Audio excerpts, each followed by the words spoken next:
Hello, my name is Taylor DeMars, and today I'm going to explain why, if you're retired, you might be making a mistake by hiring a financial advisor. And no, this is not a plea to please hire a financial advisor because you're making a mistake, but these are 8 reasons that legitimately may give you reason not to hire a financial advisor. And they have to do with the 8 personas that I've made up today.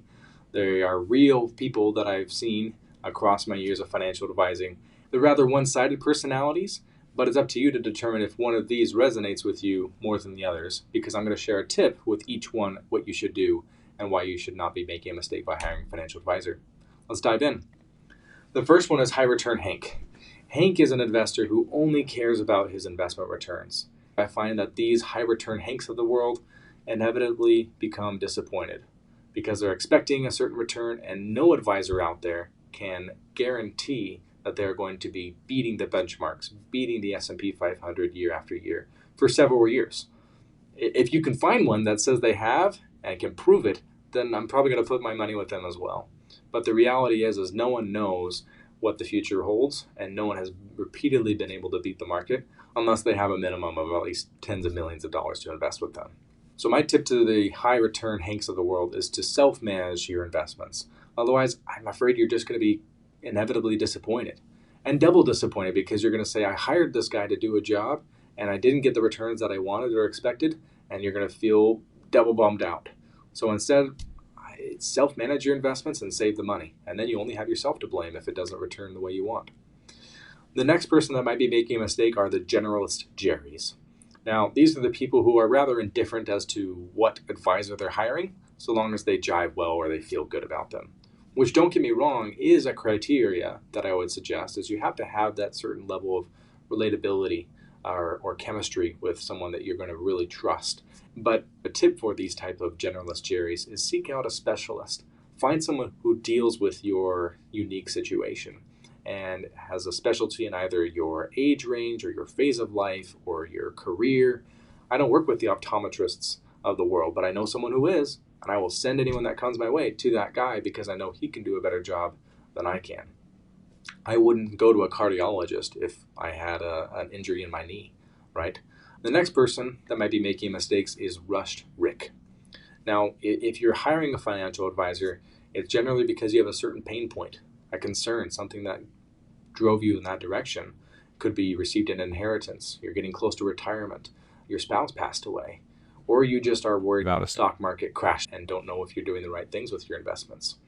And my concern is that the Rushed Ricks of the world might be making a mistake by hiring the first advisor they see, and they are not making a calculated decision, measuring twice, cutting once, so to speak. So my tip for the Rushed Ricks is to not be scared into working with someone, especially if you're feeling like you're being sold or rushing you into a decision. That in of itself is a reason to sleep on it and move on to someone else who is much more passive. The next person that might be making a mistake is Frugal Frank. Frugal Frank may be unable to afford an advisor, or maybe he can. He's just unwilling to pay for a financial advisor. My feedback for a Frugal Frank is there are a plethora of free do-it-yourself type resources online. Now, the trick is finding credible ones, obviously. I like to think of myself as one of them. There's plenty of bad actors out there and bad advice, but there are reputable resources that I can list in the description to help you figure out how to answer many of the questions that come up in retirement. If you're able but unwilling to pay for a financial advisor, no hard feelings, but I would still consider looking into a one-time consultation. Just get a second opinion from a financial advisor or someone credible that can really tell you, hey, you might be overlooking this area, or there's this low-hanging fruit you can consider, because I think we all can benefit, myself included, from a third-party perspective on our own situations. The next person that might be making a mistake hiring a financial advisor is Sketched Out Sam, someone who is just worried that the person he's considering isn't qualified. Do they know what they're talking about? Unfortunately, in the financial services industry, there's a relatively low bar to be a financial advisor. Our profession doesn't require you to pass a bar exam like a medical professional or an attorney in order to call yourself a doctor or lawyer. But I would encourage you to really consider whether you are making a mistake by hiring somebody just because they call themselves a financial coach, consultant, advisor. planner. My tip is to ask about their designations, their qualifications, such as Certified Financial Planner, CFP. That's not something you can just pay for or do overnight. That's a considerable designation. Or consider if they're a CPA, or if they have an MBA, they've done additional schooling. Ask them about their background and how they work with clients, and probe them a bit to get a feel for, do they know what they're talking about? I'll put a link in the description of an article I wrote of the top 10 questions you should ask when considering to hire a financial advisor. And another reason that sketched out Sam may be sketched out is, as I met with a client just this week who said, I am still scared of the Bernie Madoffs of the world. And if you don't know who Bernie Madoff is, he was a very bad man who worked on Wall Street and invested a lot of people's money, running one of the world's largest Ponzi schemes. And essentially a lot of people lost money when he was found out. And there are bad people in this industry, and I don't discount that. That's why there's so much compliance and rules and regulations I have to follow. However, I would consider that you might be making a mistake hiring a financial advisor if you're not willing to find someone trustworthy and trust them. There is good reason to trust but verify, but at the same time, make sure you can find someone that you can really vet out and make sure that they're doing the best they can for you. The next person that might be making a mistake hiring an advisor is Resourceful Rachel. She's one who is familiar with the resources available to help with personal financial management and wealth investments. She enjoys the challenges that come from financial planning. And this type of person, I really think, would benefit from just being their own advisor, because otherwise they're hiring someone else to do a job that they can do and may really want to do. They've got the time, they've got the bandwidth, the interest, and not everybody does. So my tip to that type of Resourceful Rachel is to invest in not just the free DIY resources, but the paid ones. There are additional tools out there that can really enhance your efforts and help you make the most of your own time, because time is money. The next person that might be making a mistake is Comfortable Connie. The number one concern I hear from retirees is, am I going to run out of money? And Comfortable Connie, in this case, feels that she's going to be okay. And she very may well be. I'm not saying she is or isn't. But she either feels she has so much investments or so much income coming in, or she spends so little in her lifestyle that she isn't concerned about running out of money. And she sees no other reason to hire an advisor.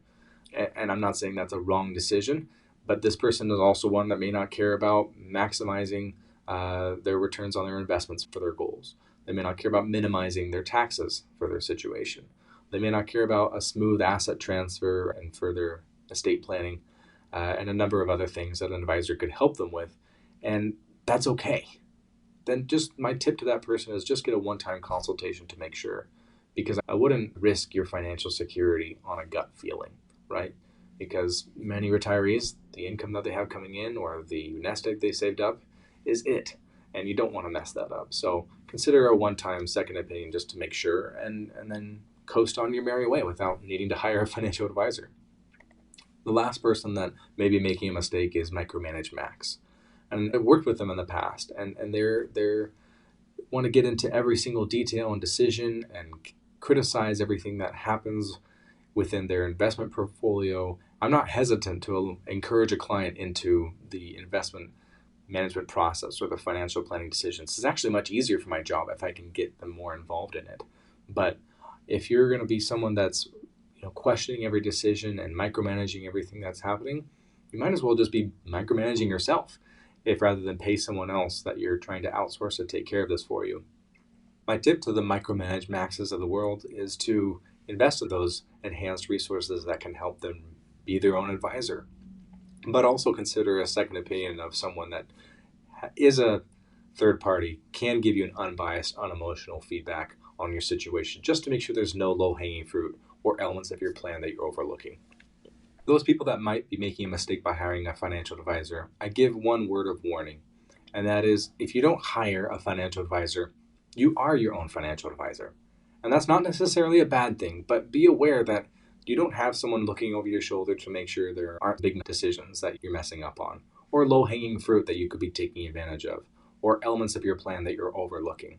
So my tip to those that are their own financial advisor is make sure you still have a team, right? That could be your CPA or tax preparer if you hire that out.